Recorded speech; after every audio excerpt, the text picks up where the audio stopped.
Hi everyone, I'm Steve Gaynor, the Community Coordinator for Social Biz at UG.org, and I am delighted to have with me Doug Morrison as my Member of the Month. Doug, how are you doing? I'm doing great, Stephen. How are you?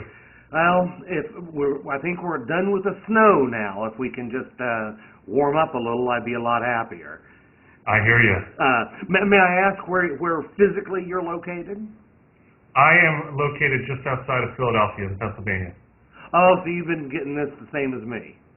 Not quite as bad as up north, but it's definitely been a cold and icy winter. So I'm ready for spring just as much as you guys. Yeah, boy. All right, so let's get this show on the road. So let me start with your elevator resume.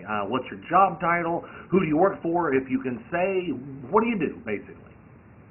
Yeah, so I am the Executive Director of the ROC team. We are a premier IBM business partner. We focus on collaboration. So we sell software. We deliver services around the IBM collaboration stack. We've been in business for about 30 years.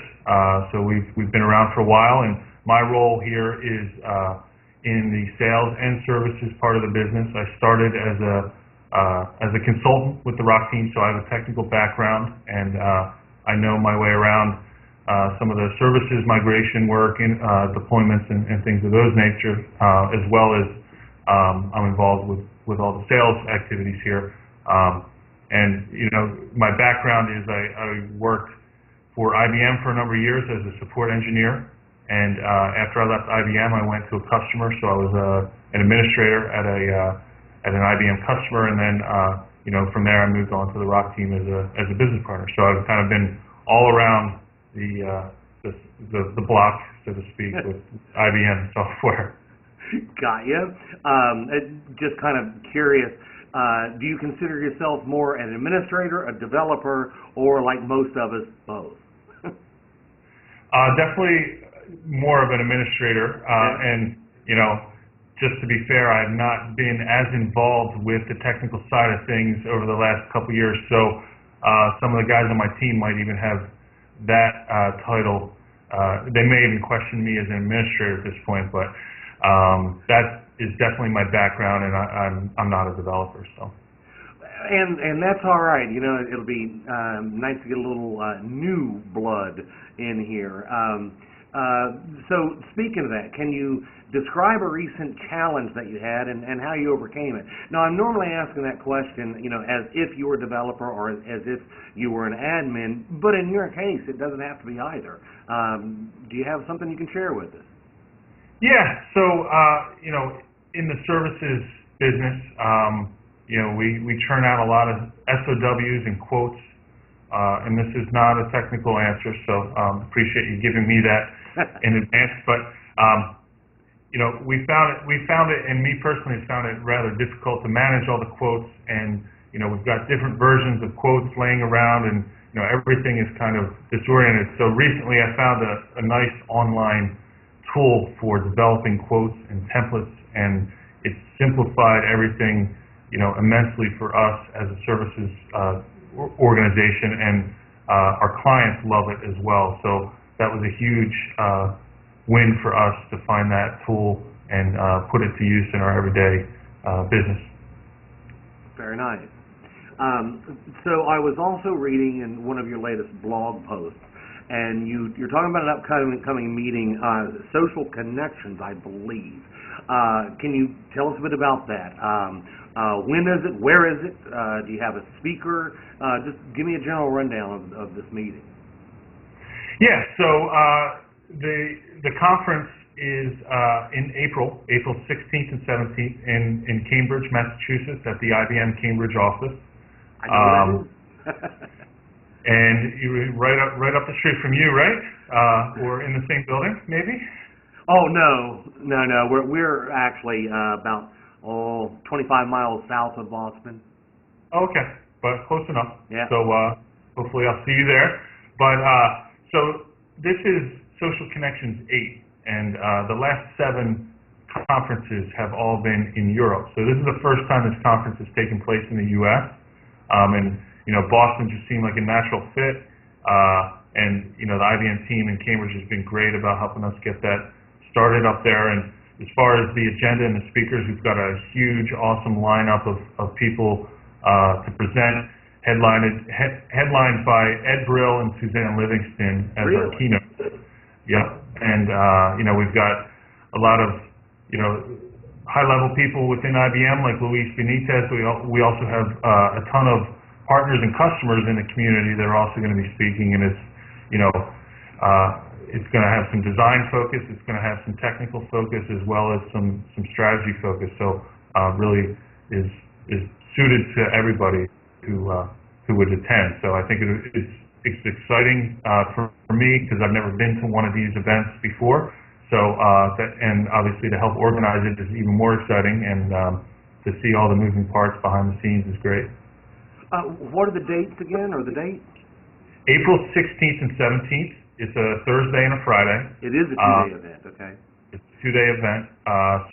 And the Thursday night, April 16th, will be the reception, gala reception, which we're still working out some of the details for. But from what I've seen so far, it's going to be something pretty cool and pretty exciting that everyone's going to want to attend, as well as all the sessions at the conference too. Oh, this sounds excellent. Also, in speaking to you offline, I understand that you might have an interest in sports. Actually, I'm sorry, I digress just a moment.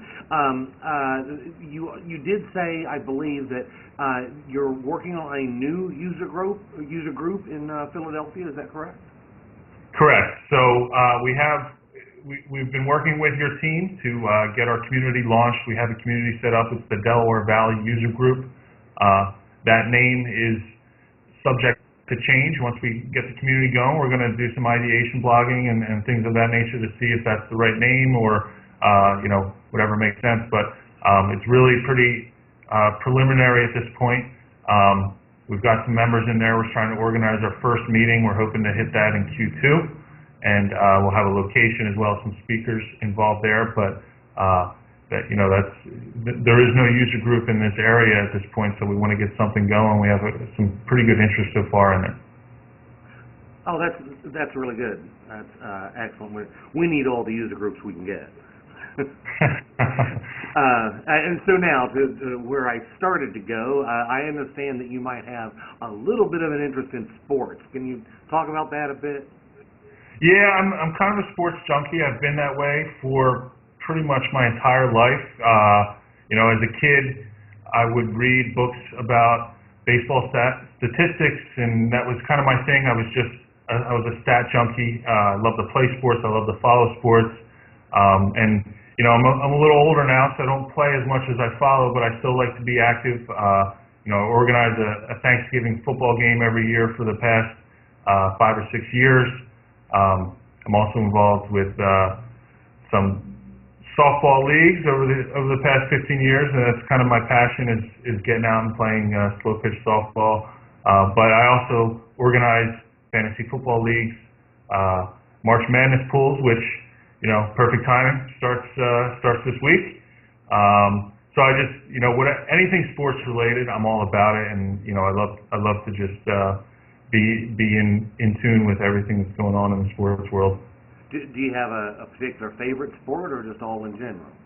I really love football, and I love the Philadelphia Eagles, which I'll probably get a little bit of backlash from everyone outside of Philly, but people love to hate the Eagles, and the Eagles love to hate everyone else, so it's kind of how we roll. All right, our interview is drawing to a close, and so I have the most important question of the interview. Ready? Yeah. All right. What is your favorite movie and why? This is a real tough question, and this is not the first time I've thought about this answer. I have a lot of great movies that I love, but if I had to pick one, you know, I'm from Philadelphia, and I just love Rocky. And I know that's a little cheesy, it's a little cliche, but anytime that movie's on, my wife makes fun of me. I cannot turn it off. I'm totally addicted. And it has to be Rocky, the original. The rest of them are a little, you know, outside of the you know, the bread and butter of what Rocky's all about, but the original Rocky is just all-time classic for me, and I love watching it. No complaints from me. That's an awesome movie. I also love the backstory. You know, a lot of people think of Stallone as, you know, Adrian, you know, and as like this dumb guy, and he's not. I mean, he wrote that. I think he basically produced it. Yeah. You know, he did it all to get that movie out, and look what it became. You know, and you can't be a dumb guy and do that. I agree. And if you look at some of the nuances of the film and what kind of impact he had on it, you can kind of see exactly what you're saying. The guy knew what he was doing. Yeah, I agree. So some honorable mentions. Can I throw some honorable mentions in there? So from that same era, I love Jaws, and that's another movie that I can have a real tough time turning off. And then from kind of the older generation, the 90s films, Dumb and Dumber is my all-time favorite comedy. I actually saw that in the theater, so it kind of, you know, has its place in my heart. And then the last one I'll mention is The Usual Suspects, which is, I think, one of the best crime thrillers you'll ever see. It's a great movie. So those are my three honorable mentions. Well, here, let me, speaking of Jaws, let me give you one of my little claims to fame, although it's kind of like the Kevin Bacon 6 Degrees of Separation. But a few years back, they had the 25th anniversary of Jaws out on Martha's Vineyard. And my best friends went to it, and they were actually, they were able to meet Peter Benchley. He was still alive at the time. And Chrissy, the girl at the very beginning that gets eaten, you know, while hanging onto the buoy and all that. Well, she's still alive, and she lives on Martha's Vineyard. And they got to meet her, and you know, so I know them. So I met them, met Peter Benchley through them. Well, that's only 4 degrees of separation, so that's not too bad, right? Yeah. Well, let me throw in just one last bonus question, if I may.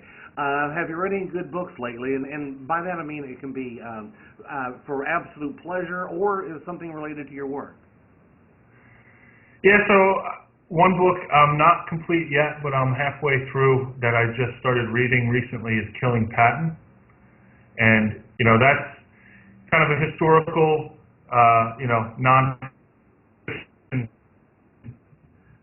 book, but a lot of the stories in it are completely unknown to me, so I'm finding it very fascinating and hearing, you know, reading about some of the stuff that happened back in the World War II era.